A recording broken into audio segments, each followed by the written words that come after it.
জেলের মধ্যে সমস্ত অত্যাচার সহ্য করতে না পেরে দীপাকে শেষ করতে এবার মিশকা জেল থেকে পালালো। হ্যাঁ বন্ধুরা, আমরা এমনটি দেখতে পাবো অনুরাগের ছোঁয়া ধারাবাহিকের আগামী পর্বগুলোতে।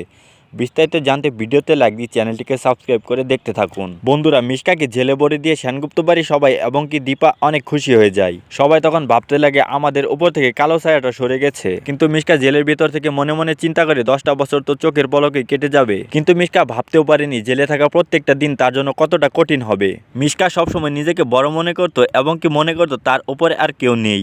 মিশকা যখন সেই জেলের ভিতরে অত্যাচারের সম্মুখীন হয়, মিশকা তখন মনে মনে ভাবতে লাগে এই জেলটা আমার আন্ডারে নয়, ওদের কথা মতো আমার চলতে হবে, না হলে আমার কপালে অনেক দুঃখ আছে।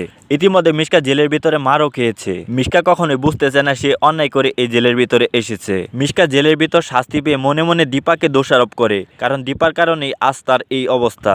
তখন মিশকা মনে মনে ভাবে আমি এই জেল থেকে যেভাবেই হোক পালাবো এবং কি আমি যার জন্য এই জেলে এসেছি তাকে আমি অবশ্যই শাস্তি দিব এবং সুদের সাথে সে সুখের দিন কাটাচ্ছে, আমি এটা কখনোই হতে দেব না। দীপাকে তো আমি নিজের হাতে শেষ করব, দীপার মৃত্যু আমার হাতেই হবে। মিশকা তখন জেলের মধ্যে বসে এসব চিন্তা ভাবনা করতে থাকে এবং কি পরিকল্পনা করতে থাকে কিভাবে সে জেল থেকে পালাবে। মিশকা জেলের ভিতর যাদের হাতে মার খেয়েছে তাদেরকে হাত করার চেষ্টা করছে। মিশকা তাদের সাথে ভালো ভালো কথা বলছে, তাদেরকে নিজের আয়ত্তে আনতে যাচ্ছে। তো বন্ধুরা, আগামী পর্বগুলোতে কি হতে চলেছে, মিশকা কি সত্যি সত্যি জেল থেকে পালাবে? তোমাদের কি মনে হয় তা কমেন্টে জানিয়ে দাও তোমাদের মতামত। সেই সাথে অনুরাগের সকল অগ্রিম আপডেটগুলো সবার আগে পেতে আমাদের এই চ্যানেলটিকে অবশ্যই সাবস্ক্রাইব করে নাও। ধন্যবাদ।